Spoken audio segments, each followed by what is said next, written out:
Dane's been waiting long enough. His name is Dane Brugler. He was on the College Draft Podcast this week. I'd have him on every week if I could. He is an absolute stud. Check him out on Twitter at DP Brugler. His rankings, his everything. Dane knows everything about these guys. Like even kids I know from high school, he knows things about them in high school that I didn't know. It's unbelievable. Dane, it's Ross. Twice in 1 week, man. Good to talk with you.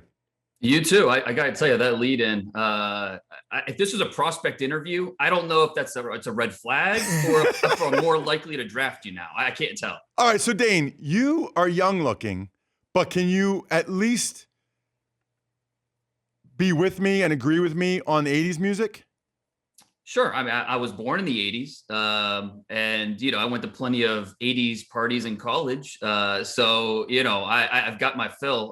Yeah, I'm with you. I mean, I like I said, at first I was a little, I don't know, this might be a red flag, but the more you got into it, I was like, all right, I'm with it. I'm liking this. So yeah, I'm with you. You know what? You know why you should like it? You know why it's not a red flag? You want people that are passionate about things in life. And you know what, Scout Brugler? I am even more passionate about football than I am about 80s music. And that's the type of passion I'm going to have for your team if you draft me. I love it. That's sold. 3rd round grade. All right, so here's the deal. All right. Trey Lance played FCS football. I played 1AA football. He played 1 year as a redshirt freshman, and that's it. Then he played 1 game this fall, and now he's supposedly a top 10 pick. So he's got his pro day today. I guess the first question, Dane, is this like the most important pro day ever? I mean, where do you put this in the pro day all-time importance rankings? There's no combine. He played 1 year of FCS football. Right. Obviously, this pro day carries a little bit extra weight, just with, you set it up, 17 starts at the college level. He's an unprecedented evaluation. There's no other way to say it. Obviously, we've seen players from the FCS level go to the NFL at quarterback, find success. Carson Wentz, Jimmy Garoppolo, go back to Steve McNair. But we've never seen an FCS quarterback with, only 20 years old with such meager experience, but also have his talent level go to the NFL like this. So only 17 career starts, and none of those starts against FBS competition. A lot of times, he might have 1 game against Iowa State or something like that. Not with him. And because he's only a redshirt sophomore, we don't have the benefit of the Senior Bowl or, to see him with better competition. That's something that really helped Carson Wentz and Jimmy Garoppolo when they were coming out as seniors. So it's really an unprecedented evaluation. And that's not a reason to not draft him, but it does make it a little bit more of a challenge, especially because at North Dakota State, they have their offensive identity. They're not going to change just because they have maybe a higher level quarterback. In his 17 career starts, Lance averaged 18.6 pass attempts per game, while the team averaged 45 rush attempts per game. So this is not a quarterback that had to put the team on his back and make things happen. He did it plenty of times, but that's not how the offense is set up. So his pro day today is going to be well attended by NFL teams, just like his 1 game was back in October. And they want to see him throw the ball, how the ball comes off his hand. But more importantly, it's going to be about the interviews for Trey Lance. Where is he mentally in his development? I think North Dakota State did a really nice job in terms of getting him ready for this moment. Quincy Avery, his quarterback trainer, who works with a lot of NFL quarterbacks like Deshaun Watson, has, he's told me how advanced he is for a 20-year-old. And that goes back to North Dakota State and what they do during the week in terms of putting more and more on his plate, preparation techniques, things like that. So on game day, he can set protections. He can make checks, do all these things, and have that freedom. So even though he is 20 years old, even though he has meager experience, I think teams are going to be impressed when they have a chance to sit down with him and really talk to him. Unfortunately, this year, it's just going to be all virtual. In past years, they'd be taking him out for dinner last night before the pro day. We're out for lunch today after the pro day. Not going to have that opportunity this year. It's all going to be virtual. So just everything's different. And that's going to make it really interesting for a player like this, who's, again, such just an unprecedented evaluation.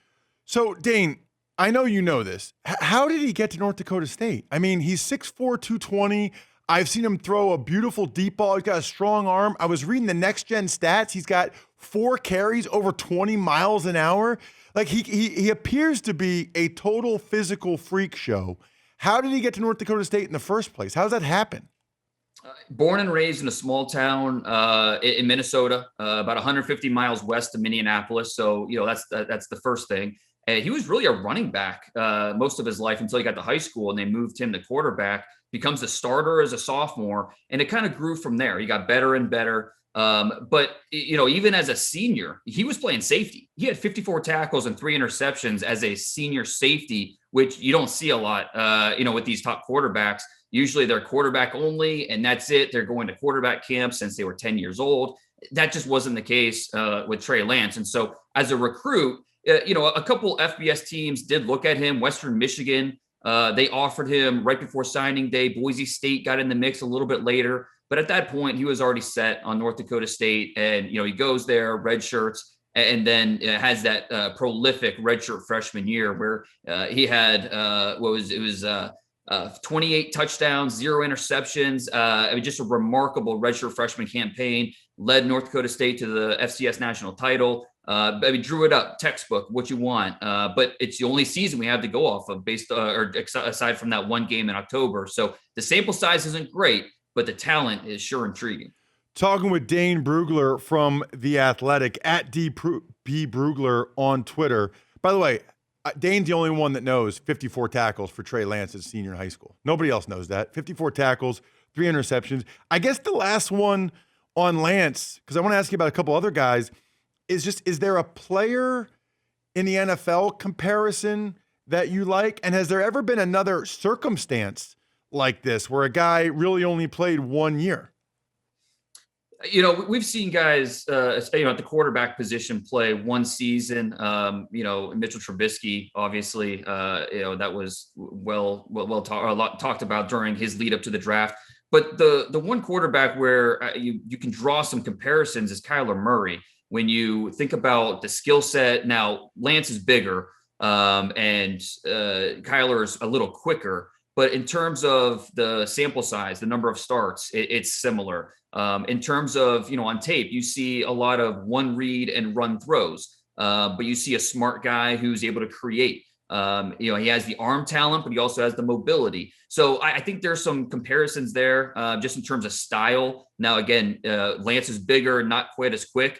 But, in terms of what they did at the college level and what they could do at the next level, I think there's some similarities. So, but this is unprecedented, really. When you talk about a player from the FCS level having such meager experience and not having the benefit of the Senior Bowl. Carson Wentz, he was only a year and a half starter at North Dakota State. But him going to the Senior Bowl really helped himself. That went from he could probably be a first-round pick to all of a sudden he's in the top 3 mix and the Eagles are trading up for him. So not having the Senior Bowl, not having the combine, it's a missed opportunity, unfortunately. But again, that's not the reason not to draft him. It just makes it a little bit more of a challenge when you try to figure out, okay, where does he stack, especially in a class like this where there's a lot of other quarterbacks with Lawrence and Zach Wilson, Justin Fields, Mac Jones. So plenty of options at quarterback in this class. You mentioned that. I'm curious, is Lance your number 3 guy, or do you have Fields ahead of him? It seems like everybody has Lawrence 1, Wilson 2. I guess not everybody. Sims has Wilson 1, but most people have Lawrence 1, Wilson 2. Is it Lance or Fields 3 for you? I think right now I've got Fields 3, Lance 4, but those guys are neck and neck for me. I do think Lawrence is the clear top guy.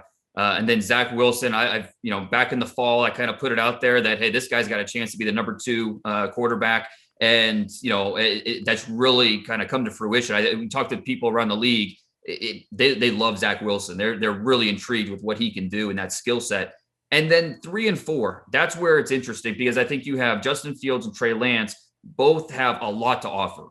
Physically talented. I think it really comes down to figuring them out mentally. Where are they in their development? With Justin Fields, what he was asked to do in that Ryan Day offense compared to Trey Lance, what he was asked to do in North Dakota State, very, very different. And so 3 and 4 to me are very close. And then you've got Mac Jones, who, Mac Jones is difficult because, you have, if you list what you're looking for at the quarterback position, the traits, you start with decision-making and accuracy. Those are 1 and 2. And Mac Jones has that.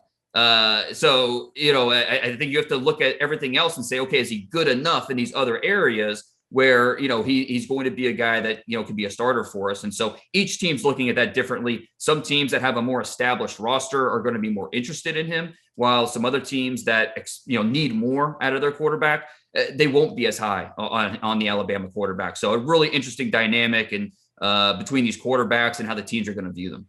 It's kind of crazy to me. You probably know some of this off the top of your head, Dame. Aren't there some like Power 5 schools that haven't had a guy drafted at all in like 20 years at the quarterback position? Meanwhile, North Dakota State's going to have a second top 10 guy in like 6 years.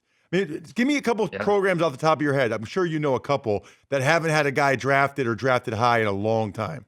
Well, Ohio State was like Ohio State had not had a first-round quarterback in a long, long time before Dwayne Haskins. And obviously, Ohio State is cream of the crop when you talk about recruiting, you talk about college level players, and they had not produced, a high level quarterback. I mean, you could go back to the 70s, and it's interesting because North Dakota State has really done a great job identifying these guys and then developing them. And that goes back to what they're asked to do, or what they're asked of their quarterbacks in terms of during the week and their preparation. Really, really impressive. So, there's a lot of programs, even before last year with Tua. You look at Alabama and the quarterbacks that they produced. Not a lot of high-level quarterbacks. Even during the Nick Saban era, Tua was the first rounder in a while. So, there's plenty of top-level college programs that have not produced the type of quarterbacks that North Dakota State has.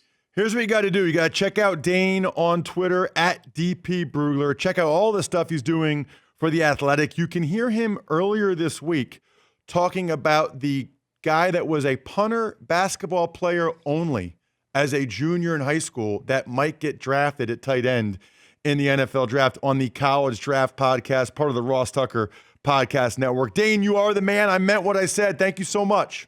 Anytime. Thanks, Ross. There he is, Dane Brugler. Love Dane Brugler.